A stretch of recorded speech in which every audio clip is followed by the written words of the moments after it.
तो दोस्तों आज हम एक्सप्लेन करने वाले हैं कल ही रिलीज हुए मूवी धुरंधर की पूरी स्टोरी को, वो भी रिव्यू के साथ। अगर एक वर्ड में इसका रिव्यू करूँ तो हाँ, ये वो सिनेमा है जिसे देखने के लिए आपको थिएटर तो जाना ही चाहिए। हमारे थिएटर ऐसे ही सिनेमा को देखने के लिए तो बने हैं। तो कहानी की शुरुआत डिस्क्लेमर से होती है कि पान गुटखा बीड़ी सिगरेट शराब वगैरह ना पिए क्योंकि ये सेहत के लिए हानिकारक होता है।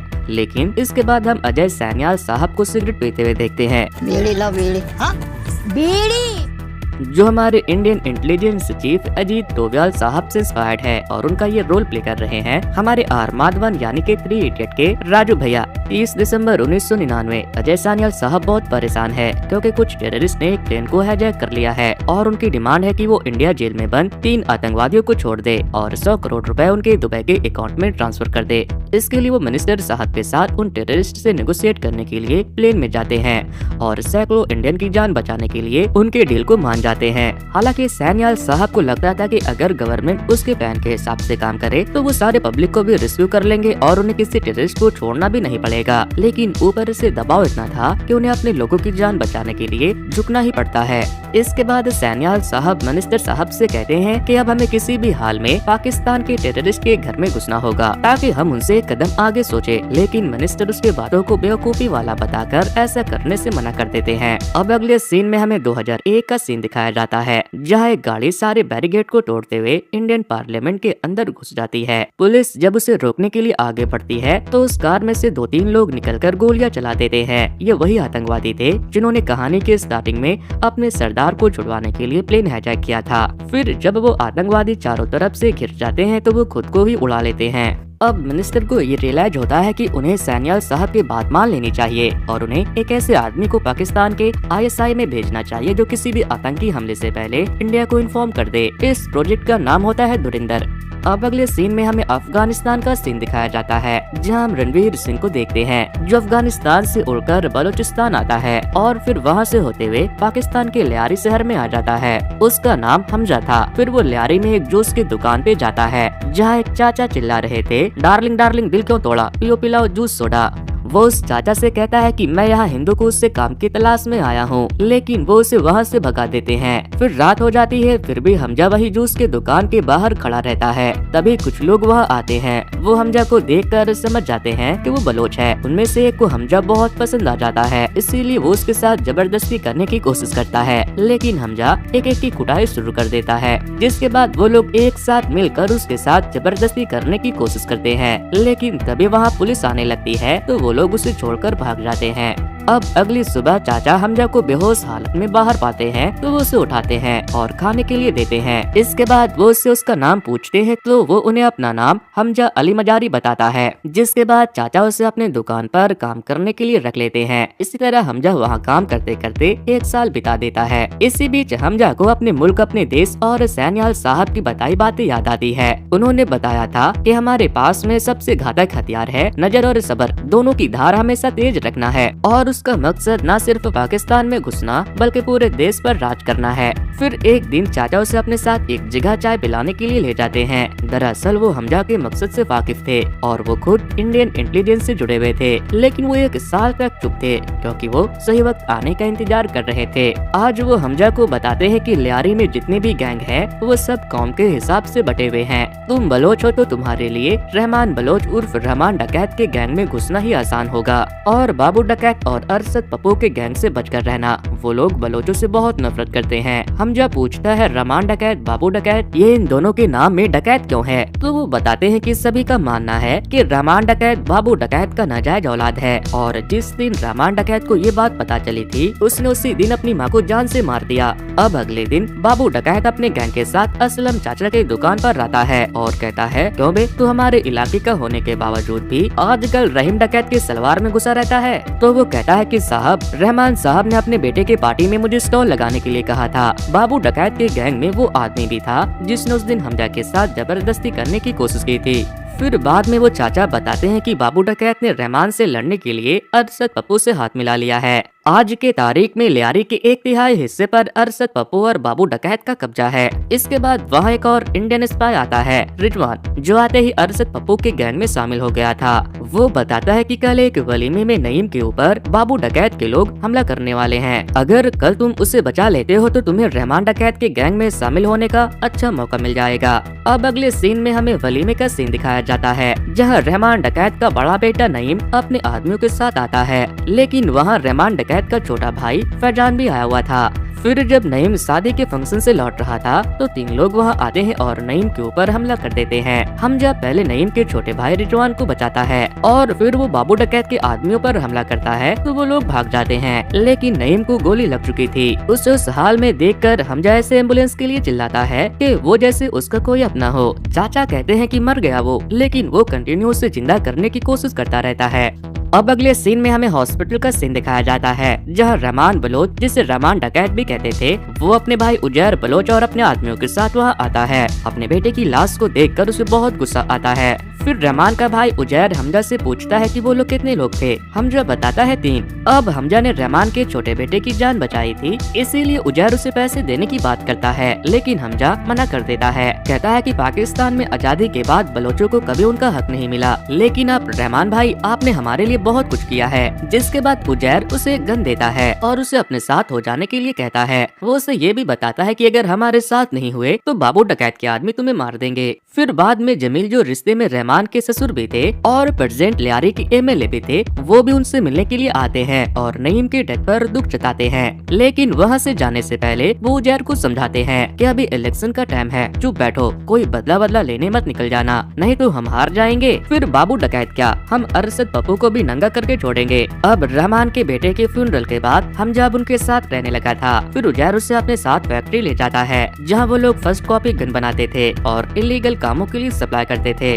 रहमान के 2 और खास आदमी थे, डोंगा और स्याही। वो लोग हमजा को रहने के लिए घर भी देते हैं। डोंगा जब हमजा को उसका घर दिखा रहा था तो वो उसे एसपी चौधरी असलम के बारे में बताता है। हमजा जब उससे पूछता है कि एसपी असलम कौन है तो वो बताता है कि बहुत साल पहले एक शैतान और जिन में जबरदस्त सेक्स हुआ, जिसके 9 महीने के बाद जो पैदा हुआ उसका नाम है एसपी चौधरी असलम। वो एक लौता इंसान है जिससे सारे बलोच खौफ खाते हैं, लेकिन उसे हमारे जमील साहब ने एमएलए बनते ही सस्पेंड कर दिया। अब नईम के मरे हुए कई दिन हो चुके थे, रहमान चुप था, इसीलिए सभी कहने लगते हैं कि रहमान कमजोर हो गया है, लेकिन रहमान कहता है कि मैं बस इलेक्शन की वजह से चुप हूँ। जिस पर हमजा कहता है हमें बदला लेना चाहिए। इस वक्त वो तैयार नहीं होगा, उससे भी पता है कि इलेक्शन है, इसलिए उसने इस वक्त पर हमला किया था ताकि हम चुप बैठ जाए। मुझे लगता है ये सही मौका होगा उन पर हमला करके उनके इलाकों पर कब्जा करने के लिए। उजैर उसे चुप होने को कहता है तू ज्यादा नहीं उड़ रहा क्या। लेकिन इसके अगले ही सीन में हम देखते हैं कि उजैर, डोंगा, सियाह और हमजा एक एक करके बाबू डकैत के सारे आदमियों को चुन चुन के मार देते हैं।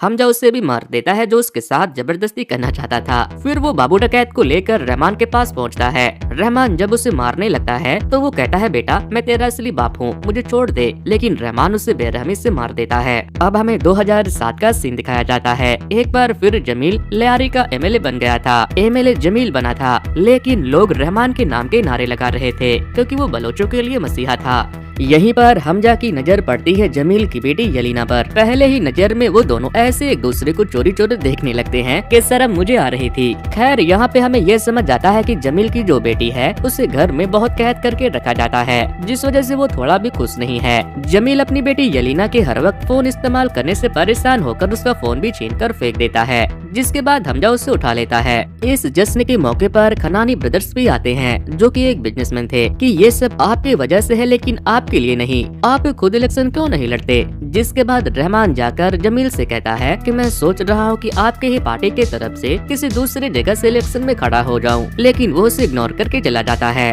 फिर बाद में रहमान को उजैर से पता चलता है कि खनानी ब्रदर्स अपने इलीगल काम से साल के 100 से 200 करोड़ रुपए कमा लेते हैं, जिनमें से उनका एक काम ये भी है कि फेक करेंसी बनाकर इंडिया में भेजना, क्योंकि उनके पास कहीं से इंडिया के 500 और 1000 के नोट बनाने के प्लेट्स आ गए हैं, जिन्हें वो यूपी से उत्तर प्रदेश भेज देते हैं। फिर उत्तर प्रदेश में बैठे उनके माफिया लोकल बाजार में सप्लाई कर देते हैं। जिसके बाद हमजा रहमान से कहता है कि अगर हमें सियासत में रहना है तो ऐसे अक्लमंद बिजनेसमैन से मेल जोल बढ़ाना चाहिए। उसकी बातों से खुश होकर रहमान का भाई उजैर उसे एक बाइक और कुछ पैसे देता है। फिर पैसे और बाइक मिलते ही हमजा क्लब चला जाता है जहाँ यलीना भी पार्टी कर रही थी, लेकिन वहाँ का गार्ड हमजा के सिंगल होने की वजह से उसे एंट्री नहीं देता। जिसके बाद हमजा जाकर यलीना की कार की बैटरी की वायर काट देता है और पुलिस को फोन करके बताता है कि बड़े बड़े लोगों की गंदी वाली पार्टी चल रही है, रेड मार दो। पुलिस जब वहाँ आती है तो सभी वहाँ से भागने लगते हैं, लेकिन यलीना की कार ही स्टार्ट नहीं होती। तभी हमजा अपनी बैग लेकर आता है और उसे बैठाकर निकल जाता है, लेकिन पुलिस उनके पीछे पड़ जाती है। सीन बहुत ही जबरदस्त होता है, जैसे कोई गेम प्ले चल रहा हो। ऑफ रोड ऑन रोड अपना हीरो गाड़ी सब तरफ भगाता है और उनसे बचकर निकल जाता है। इसके बाद घर छोड़ते वक्त यलीना हमजा से पूछती है कि आप भी पॉलिटिक्स बैकग्राउंड से हो क्या? उस दिन आप भी रैली में थे ना? तो वो बताता है नहीं, मैं बहुत मामूली सा इंसान हूँ, रहमान साहब के लिए काम करता हूँ। उसके बारे में सुनकर यलीना थोड़ा इनसिक्योर हो जाती है, लेकिन जब हमजा उसे उसका फोन लौटाता है तो वो खुश हो जाती है। अब अगले सीन में असलम चाचा तक हमजा ने खबर पहुँचा दिया था कि खनानी ब्रदर्स के पास इंडियन करेंसी छापने के 500 और 1000 के प्लेट है। फिर सैनियाल साहब को प्लेटों की चोरी होने की बात पता चलती है तो वो कहते हैं हम पाकिस्तान के टेररिस्ट और गवर्नमेंट को कंट्रोल कर सकते हैं, लेकिन अपने ही देश के माफियाओं और नेताओं का क्या करे, ये काम जरूर किसी नेता का ही होगा। अब अगले सीन में रहमान डकैत खनानी ब्रदर्स के कारखाने में जाते हैं जहाँ इंडियन करेंसी छापे जा रहे थे। यहाँ पर एक और स्पेशल आदमी होता है। ISI के chief major Iqbal Khanani brother Rehman को बताते हैं कि इनके मर्जी के बगैर पाकिस्तान सियासत का एक पत्ता भी नहीं हिलता और इन्हीं की मदद से हम इतना बड़ा कारोबार चला रहे हैं। फिर मेजर इकबाल रहमान से कहता है कि हमें आपसे कॉपी नहीं बल्कि ओरिजिनल असला बारूद चाहिए, जिन पर साफ साफ made in Russia made in America लिखा होना चाहिए, ताकि अगर इंक्वायरी बैठे तो हमारा नाम खराब ना हो। उजैर कहता है कि हम बस फर्स्ट कॉपी बेचते हैं। जिस पर मेजर बताते हैं कि बलोचिस्तान में मकबूल दोस्त है आपके, उन लोगों ने आपको शेर बलोच की किताब से भी नवाजा है, वो आपको अपना मसीहा मानते हैं, इसीलिए हम जो मांग रहे हैं वो आपको आराम से दे देंगे। उजैर कहता है ये काम तो आप खुद भी कर सकते हैं। तो इकबाल बताते हैं कि बलोच आजाद मुल्क के लिए हमसे ही लड़ रहे हैं, उनके बंदूक हमारे लिए ही तो है, वो अपनी बंदूक हमें क्यों देंगे? लेकिन रहमान मना कर देता है, बोलता है मैं अपनी कौम को धोखा नहीं दूंगा। फिर इकबाल कहता है पाकिस्तान सियासत में उतरना है तो नंगा तो होना ही पड़ेगा। फिर उजैर पूछता है कि ये बंदूकी का इस्तेमाल कहाँ होगा? तो एक आदमी बताता है कि अगले महीने 3 अक्टूबर को हम इंडिया में एक बड़े मकसद को अंजाम देने वाले हैं। इसके बाद सभी रहमान को अपकमिंग MLA बनने की बधाइयाँ देने लगते हैं, जिसके बाद वो भी मान जाता है, लेकिन फिर वो एक वार्निंग भी देता है। कहता है कि मुझसे जो वादा किया था गुस्ताखी मत करना, क्योंकि रहमान डकैत की दी हुई मौत बहुत ज्यादा कसाईनुमा होती है। लेकिन रहमान के वहाँ से जाते ही खनानी ब्रदर्स जमील को कॉल करके सब बता देता है कि रहमान इलेक्शन लड़ने की पूरी तैयारी में है, जिस पे वो कहते हैं अब वक्त आ गया है जिनको आजाद करने का। अब हम SP चौधरी असलम को देखते हैं। पुलिस से निकाले जाने के बाद उसने भी इलीगल काम शुरू कर दिया था, लेकिन उसका सबसे बड़ा दुश्मन थे बलोच। उसे सभी बलोचों से बहुत नफरत थी। जमील उससे फोन करके अपने घर मिलने के लिए बुलाते हैं। इधर हमजा रहमान से कहता है कि आपने उन ISI वालों से हाथ क्यों मिला लिया, वो हमारे कौम के सबसे बड़े दुश्मन है और आप हमारे बंदूकें उन्हें ही देना चाहते हैं। जिस पर रहमान बहुत गुस्सा हो जाता है और हमजा को मारने लगता है, लेकिन उजैर उसे समझा बुझाकर घर भेज देता है। इसके बाद हमजा जाकर आलम चाचा को बता देता है कि ISIS वाले 3 अक्टूबर को किसी मकसद को अंजाम देने वाले हैं। अब अगले दिन हमें बलोचिस्तान का सीन दिखाया जाता है, जहां बलोच रहमान बलोच का वेलकम बिल्कुल किसी शहंशाह की तरह करते हैं और उन्हें अपनी बलोची टोपी भी पहनाते हैं। फिर रहमान उनसे उनके हथियार मांगता है तो वो उन्हें देने के लिए मान जाते हैं, क्योंकि वो रहमान से बहुत खुश थे, क्योंकि पाकिस्तान में किसी भी बलोच पर हमला मतलब सीधे रहमान डकैत पर हमला। यहाँ पर उजैर और हमजा ओरिजिनल बंदूकें चलाकर बहुत खुश होते हैं। इधर जमील असलम चौधरी से कहता है कि तुम वापस ज्वाइन कर लो, मुझे रहमान को कंट्रोल करने के लिए तुम्हारी जरूरत है। जिस पर चौधरी असलम कहता है कि मैं तो उसे 7 साल पहले ही खत्म कर देता, लेकिन आपने मुझे सस्पेंड कर दिया। अब अगर मैं ज्वाइन करूंगा तो सारा कुछ मेरे हिसाब से होगा। मैं एक स्पेशल टास्क फोर्स बनाऊंगा जिसमें मेरे भरोसे के सारे लोग रहेंगे, ताकि कोई भी हमारे अंदर की चीजें रहमान तक न पहुंचा दे। फिर एक दिन हमजा अलीना को पेपर में SP असलम के रिपोस्टिंग की खबर पढ़कर बताती है कि ये आदमी तो अब्बू से मिलने आता रहता है, जिस पर हमजा कहता है कि इस पर नजर रखना, जब वो घर आए तो उसके बातों को ध्यान से सुनना। अब अगले सीन में हम देखते हैं कि हमजा और उजैर ISI वालों को बंदूक देने के लिए तैयारी कर रहे थे, लेकिन तभी रहमान अपने बेटे को लेकर आता है। वो बेहोश हो चुका था। वो उजैर से कहता है कि तुम हथियार लेके उन्हें दे दो, मैं फैजान को हॉस्पिटल लेकर जाता हूँ। जिसके बाद हमजा और उजैर बंदूकें लेकर खनानी ब्रदर्स के फैक्ट्री में पहुँचते हैं और हमजा ISI के कुछ आदमियों को अपने हाथों से बंदूक देता है। इधर एक कार आकर रहमान के आगे वाली कार को ठोकती है, जिससे वो नदी में गिर जाता है। ये SP चौधरी और उसके स्पेशल टास्क फोर्स थे। SP असलम चौधरी कहते हैं कि रहमान डकैत, अगर तुम्हें अपनी बीवी बच्चों की जान प्यारी है तो सरेंडर कर दे। वो सरेंडर कर देता है। वही हमजा मेजर ISI इकबाल से पूछता है कि सब तैयार है ना, कल निकल रहे हो? तो इकबाल बताता है कि नहीं, किसी ने हिंदुस्तान इंटेलिजेंस को पहले ही हमारे आने की खबर पहुंचा दी थी, इसीलिए अभी फिलहाल के लिए मिशन कैंसिल करना पड़ा। फिर वो हमजा से कहता है कि हमने उस हिंदुस्तानी जासूस को पकड़ लिया है, तुम मिलना चाहोगे? हमजा जब वहाँ जाता है तो वो खबरी रिजवान था, जिसे वो आलम चाचा के दुकान पर मिला था। इकबाल उसे बहुत ही बुरी तरह टॉर्चर करता है और पूछता है कि बता तेरे साथ और कौन कौन है। हमजा डर जाता है कि कहीं वो भी ना पकड़ा जाए, लेकिन रिजवान अपना मुंह नहीं खोलता। फिर इकबाल उसे बताता है कि वो 1971 में हुए इंडिया पाकिस्तान वार का बदला लेकर रहेगा। फिर वहाँ से निकलते हुए डोंगा उजैर को कॉल करके बताता है कि भाई SP चौधरी असलम को पकड़ कर ले गए। उजैर फौरन MLA जमील को कॉल करता है। जमील कहता है ठीक है मैं छुड़ाता हूँ, लेकिन फिर वो कुछ नहीं करता। तभी अलीना हमजा को एक वीडियो भेजती है जिसमें MLA जमील और SP असलम के साथ साथ अरशद पप्पू भी था। वो लोग रहमान डकैत को जंगल में ले जाकर मारने का प्लान कर रहे थे। फिर हमजा अलीना से कहता है कि तुम मेरे घर चली जाओ और जब तक मैं ना आऊँ अपना फोन स्विच ऑफ करके रखना। इधर असलम रहमान से कहता है कि 12 साल इंतजार किया है तुझे मारने के लिए। तो रहमान कहता है रहमान डकैत का खून है साहब, जरा इज्जत से बहाना। फिर हमजा MLA को अरशद पप्पू SP असलम और उसकी वीडियो सेंड करता है, जिसमें अरशद पप्पू कह रहा था मुझे लियारी चाहिए और रहमान का सर भी, जिसमें अरशद पप्पू कह रहा था कि मुझे रहमान का सर और लियारी दोनों चाहिए। फिर हमजा कॉल करके कहता है कि SP से कहो रहमान साहब को छोड़ दे, नहीं तो तेरी बेटी और कुर्सी दोनों जाएगी। MLA अपनी बेटी को कॉल करता है तो उसका फोन नहीं लगता, जिसके बाद वो SP को कॉल करता है कि रहमान को छोड़ दो, लेकिन SP असलम कहता है कि आवाज नहीं आ रहा, जबकि आवाज तो आ रही थी। जिसके बाद हमजा उजैर के साथ सीधे पुलिस स्टेशन पहुंच जाता है और SP असलम के स्पेशल टास्क फोर्स के टीम को मारपीट कर उन्हें पंखे से लटका देता है। फिर वो उन पुलिस वालों के ऊपर पेट्रोल छिड़ककर SP से कहता है कि अगर रहमान भाई को नहीं छोड़ा तो मैं पूरे पुलिस स्टेशन के साथ साथ तुम्हारे भाइयों में भी आग लगा दूंगा। जिसके अगले ही पल SP रहमान को छोड़ देता है। रहमान को छोड़ने के बाद SP असलम हमजा से कहता है कि चिंगारी लगाकर तुम्हें क्या लगा कि तूने आग पर काबू पा लिया? ये गलतफहमी मत पाल, यहाँ बारूद के ढेर बैठा हुआ है तुम जैसे को खाक करने के लिए। अब रहमान हमजा से बहुत खुश होता है। वो उससे पूछता है कि तुम्हें किसने बताया? वो उससे पूछता है कि तुम्हें स्पेशल टास्क फोर्स के बारे में किसने बताया, जिसमें SP असलम के खास आदमी है। तो वो झूठ बोलता है कि मुझे जमील साहब ने बताया, जबकि ये सब करवाने वाला तो MLA जमील ही था, ताकि वो अपनी कुर्सी बचा सके।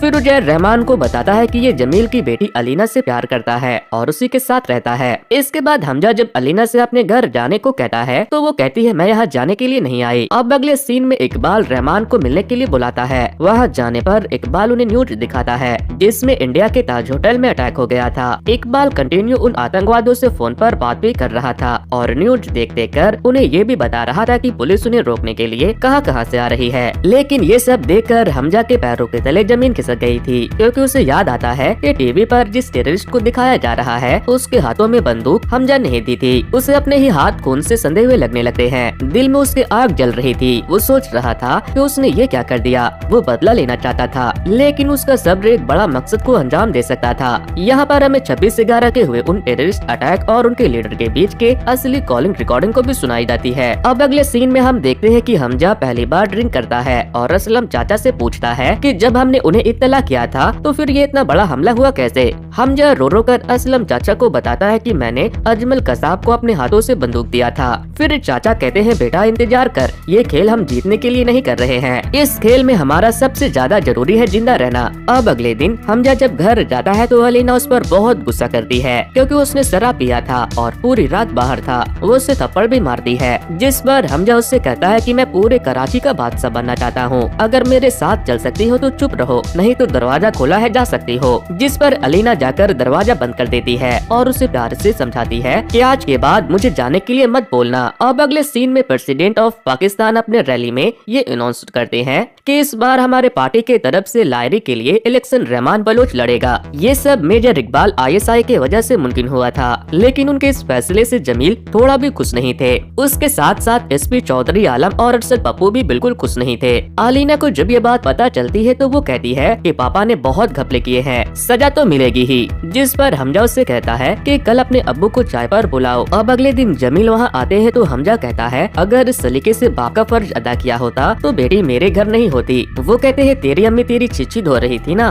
तब से मैं लियारी के लिए काम कर रहा हूँ। अब क्या आज का लौंडा मुझे सिखाएगा कि बाप का अदा कैसे निभाते हैं। फिर हमजा कहता है कि आपने अपनी सियासी गति गर्म रखने के लिए कभी SP चौधरी आलम का इस्तेमाल किया तो कभी रहमान डकैत तो कभी अरशद पप्पू का, लेकिन आपने कभी किसी अपने पर भरोसा क्यों नहीं किया जो आपका वफादार हो, जो आपके बेटे के जैसा हो। फिर हमजा उसकी वो वीडियो डिलीट कर देता है, जिसके तुरंत बाद जमील खुश हो जाते हैं और हमजा का हाथ चूमने लगते हैं। अलीना भी ये देखकर खुश हो जाती है। अब अगले सीन में हमजा की शादी करा दी जाती है अलीना से, जहाँ सभी हरामी पहुँचते हैं। यहाँ पर इकबाल अपने दूसरे मकसद के लिए बात करता है और रहमान से एक और बार बलूचिस्तान से बंदूक लाने को कहता है। रहमान कहता है कि हम ISI के लिए हमेशा साथ खड़े हैं, लिस्ट उजैर को दे दीजिए, वक्त से पहले सामान पहुंच जाएगा। उजैर ने पी रखी थी, इसीलिए हमजा डायरी देखकर 19 अगस्त की तारीख बताता है। वो कहता है कि 19 तारीख को हम फ्री हैं, जबकि 19 अगस्त को उन्हें एक बोल के इनॉग्रेशन के लिए जाना था, लेकिन हमजा झूठ कहता है। अब हमें 7 अगस्त का दिन दिखाया जाता है, जहाँ हमजा बलोचों के सरदार से अकेले मिलने के लिए जाता है और बंदूकें रेडी रखने को कहता है, लेकिन वहाँ के सरदार से उसे पता चलता है कि ISI ने उनके गांव के कुएं में जहर मिला दिया था, जिससे वहाँ के बहुत सारे बच्चे मारे गए।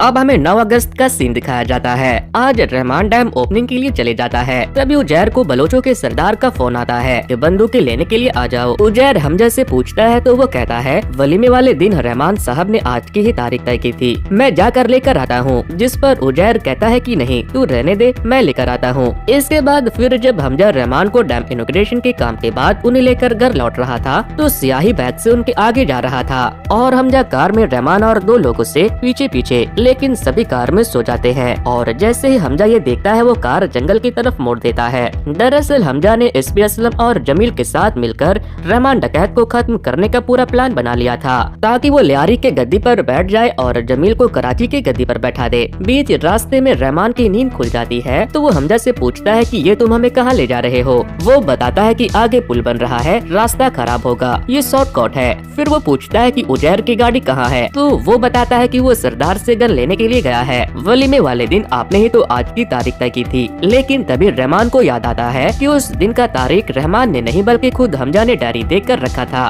वो समझ जाता है, वो गाड़ी रोकने को कहता है, लेकिन हमजा गाड़ी नहीं रोकता तो रहमान उसके गर्दन पर आस्तूरा रख देता है, लेकिन तभी हमजा गाड़ी का एक्सीडेंट करवा देता है। फिर वो सभी को वहाँ छोड़कर भाग जाता है। तभी सियाही वहाँ आता है तो रहमान उससे कहता है कि हमजा गद्दार है, उसे जिंदा मत छोड़ना। तभी SP भी अपने पूरे स्पेशल टास्क फोर्स के साथ वहाँ पहुँच जाता है और उन लोगों के ऊपर गोलियों की बारिश कर देता है। रहमान भी रिटेलिएट करता है और फिर डोंगा से सिचुएशन को संभालने के लिए बोलकर खुद वहाँ से भाग जाता है। इधर हमजा और सियाही की लड़ाई हो रही थी, लेकिन हमजा किसी तरह सियाही को मारकर लटका देता है। दूसरी तरफ डोंगा जो कुन्हाल कामरा की तरह लगता है वो भी काफी सारे पुलिस वालों को मार देता है और फिर खुद भी बॉम्ब से फट जाता है। इधर SP और रहमान के बीच भी फायरिंग चल रही थी। SP रहमान के पैर पर गोली मार देता है, लेकिन इसके बाद रहमान SP को बहुत बुरी तरह से मारता है। वो उसे जान से मारने वाला था, लेकिन तभी हमजा वहाँ आकर रहमान को खूब मारता है। फिर एंड में SP रहमान को एक गोली मारता है, क्योंकि हमजा ने कहा था कि कुछ भी हो जाए रहमान हॉस्पिटल तक जिंदा रहना चाहिए। इसके बाद हमजा रहमान को कंधे पर उठाकर हॉस्पिटल के लिए निकल जाता है और उजैर को कॉल करके बताता है कि SP चौधरी ने भाई पर हमला कर दिया, मैं उन्हें लेकर हॉस्पिटल जा रहा हूँ। हॉस्पिटल पहुँचकर भी उसका फुल ऑन ड्रामा चालू रहता है, जैसे वो कितना परेशान हो रहा हो और चाहता हो कि कैसे भी कहकर रहमान बच जाए, लेकिन हॉस्पिटल पहुँचते ही रहमान की मौत हो जाती है। फिर जब उजैर वहाँ आता है तो हमजा को गले लगाकर बहुत रोता है। मीडिया में पूरी बात फैल जाती है कि हमजा ने फिर से अपनी पूरी जान लगा दी रहमान को बचाने के लिए, लेकिन बेचारा इस बार फेल हो गया। ये खबर सुनकर कुछ लोग खुश थे और कुछ लोग दुखी भी। इस खबर से मेजर इकबाल ISI बहुत गुस्सा होता है क्योंकि बलोचों से उसे बंदूक दिलाने वाला चला गया था। घर आकर हमजा खूब नाटक करता है, अलीना के सामने खाता पीता भी नहीं, जैसे उसे उसकी बहुत परवाह हो। अब हमें इस पार्ट के लास्ट का सीन दिखाया जाता है जहां हमें पता चलता है कि हमजा का असली नाम जसप्रीत सिंह रंगी है, जो खुद एक क्रिमिनल था। उसके जीने का कोई मकसद नहीं था, उसका कोई सपना भी नहीं था, इसीलिए सैनियाल साहब ने उसे एक नया मकसद दिया, एक नया पहचान दिया अपने देश के लिए लड़ने का। दोस्तों, इस मूवी का सेकंड पार्ट भी बहुत जल्द आने वाला है, वो आएगा 19 मार्च को। जहाँ क्या क्या होने वाला है वो मुझे तो पता है, लेकिन मैं आपको बताऊंगा इसके अगले पार्ट में, क्योंकि ये वाला पार्ट ऑलरेडी बहुत बड़ा हो गया है। अगर आप चाहते हो मैं इसके सेकंड पार्ट की स्टोरी को आप लोगों के साथ शेयर करूं तो मुझे कमेंट करके बताना, क्योंकि मेरे ओपिनियन से मैंने अपने दिमाग में वो सारी कहानियां सेट कर ली है जो होकर रहेगा। सो वेल गाइस, ये वीडियो आपको कैसी लगी? अगर अच्छी लगी है तो कमेंट करके मुझे बताना बिल्कुल भी ना भूले और वीडियो को हाइप दे दे। तो आज के वीडियो में इतना ही, फिर मिलता हूँ किसी दूसरे मूवी के एक्सप्लेनेशन के साथ। तब तक के लिए थैंक यू, गुड बाय।